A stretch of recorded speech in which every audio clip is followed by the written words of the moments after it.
Warning: the opinions expressed in this video do not represent YouTube, associations, agencies, nor any particular individuals. They are merely from a team assembled trying to pass the boredom of everyday life. Some explicit content may occur in this or future presentations. Viewer discretion may be advised. But ignore it if you're into that thing.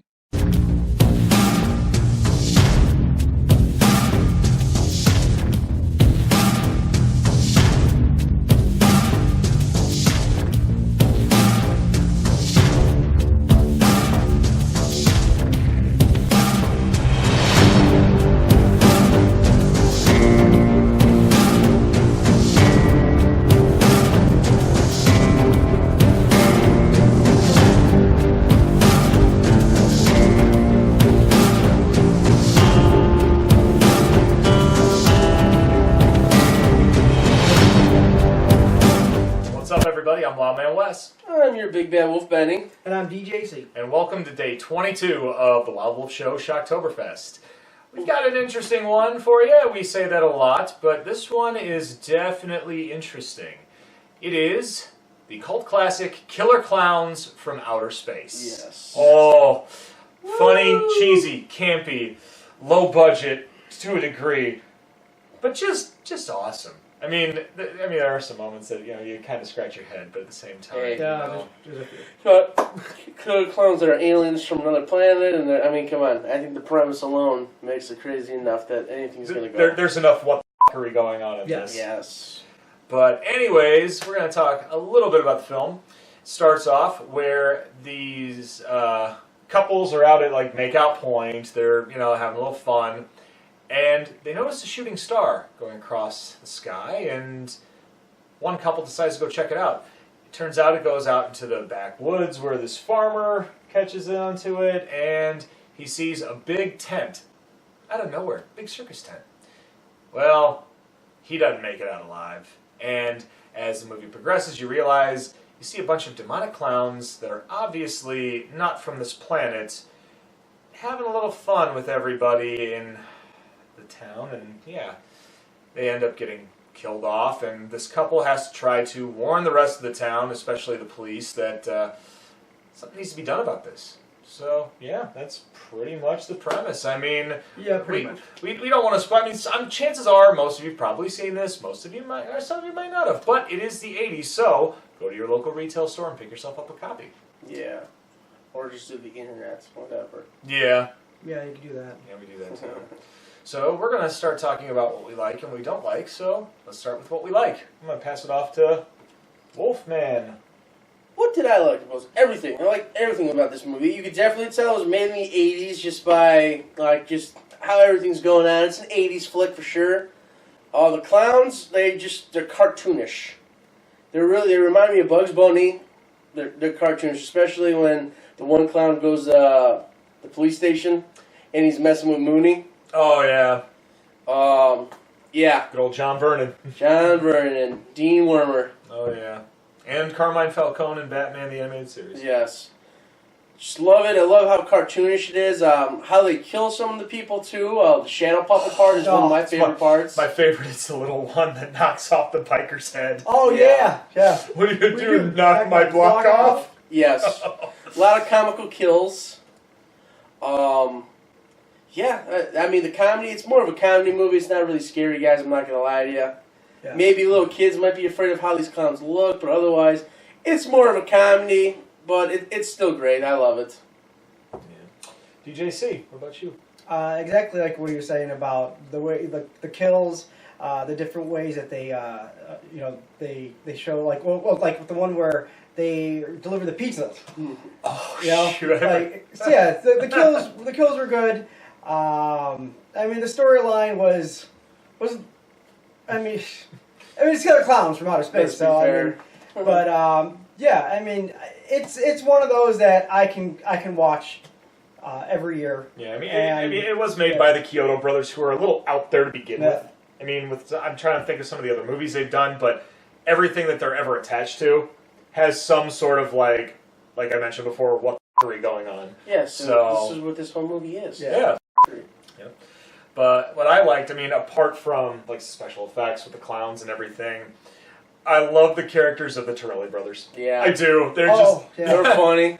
my favorite. They're great. My favorite bit is when they're about to take out the clowns and everything, and they've in the ball pit with the female clowns. Oh, yeah. And they give that look like, could be fun, because these guys are horn dogs. I mean, at the beginning of the movie, they're going to make out point in their ice cream truck. We'll give you the stick, you give it a lick, and it'll tickle you all the way down. Ice cream, we brought our goodies here to you.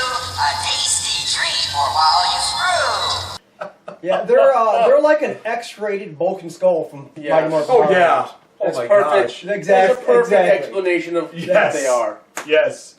But yeah, I mean, I love their chemistry, especially when they tried to distract the clowns at the end. Yeah. With the truck, I am the great and powerful Oh, JoJo. And the little clown with his ears, like, they're all like, oh my gosh. Yeah, that was Yeah. good. So yeah, I mean, that's what I liked about it. Yeah. Now it's time to talk about what we don't like. Mm-hmm. I'll go first on this. There's not much I really didn't like about it. I mean, I guess the one thing that I didn't really like, the police cliche. We've talked about this before. Like when something wrong is happening in, an area, especially in a horror film, the people that are being victimized are going to people of authority. And but of course, John Vernon plays it off so well. Instead of just kind of being, rolling his eyes like, oh, okay, we get it, I'll go check it out. John Vernon's character of Mooney is kind of like this crooked individual. He definitely abuses his power, and that's what I was going to get. That's the only thing I didn't like was how he abused his power. Yeah, and I mean, the thing is, it's like, in a sense, I like how they kind of tweaked that, person of authority, but at the same time, at what cost? And it just, and they can't, in his deputy, the one that was, that had the romantic interest in the female lead, it was just like, did we really need that? No, it's just, but you need a love story. But it just made the story drag on a little too yes. long. I mean, it's an little independent schlock film. You really don't need a whole lot of subtext for these. No. We just want the next kill, the next kill, the next kill, and the bad guys to go boom. That's it. Yeah. Again, like I said, the only thing I really didn't like was Mooney. He just really abused his power, and then he's getting calls from probably older people when they're calling, and he's just like, oh yeah, you think you can pull one over on Mooney? It's just like, not really doing your job. He's sitting there drinking at work, smoking a stogie, which, I mean, hell, sounds like a good guy. I mean, that's what I do. Oh yeah, but at the same time, it's not like he just blames the kids, like, oh, these kids are playing a prank. I mean, the kids are playing. You're probably getting calls from adults too, dude. Like, maybe you should go check it out. Like, he thinks the whole town's in on a joke. One, if you could get the whole town to do a joke on one person, God bless you. Really, that's awesome, but come on. Well, there are some stories I think that, I wouldn't say necessarily a joke. It was more getting revenge. I mean, Nightmare on Elm Street. But, a joke. But no, he was overboard. I mean, it worked. It really did work. It's just, I didn't like his character. Yeah. I mean, the best part with him is when he gets turned into a puppet. Yeah. Yeah. That's a great part, too. All we want to do is kill you. What I didn't like... Okay, well, it's kind of going to give away some of the movie if you guys haven't seen it. I'm going to. Spoiler alert! How come some people are selected that they're in this cotton candy, and then some people are in the ball? So it's kind of like, the people that are in the ball, obviously where they're going to live because they didn't get turned into the cotton candy.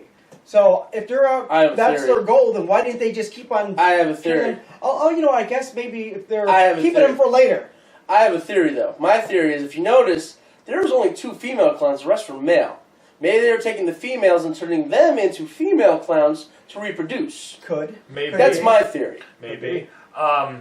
Especially the cotton candy thing, and they were feeding off the blood. Yeah, drinking it. Yeah. Is it just me, or did this whole alien invasion thing, taking humans for sustenance, does it kind of rip off the TV series V just a little bit? Not that remake that we had a couple years ago. I'm talking the 1983 one with Robert Englund as Willie. That one is the so yeah. Well, almost how they got put in the cocoons, it kind of didn't remind you of the Body Snatchers too. Yeah, that too.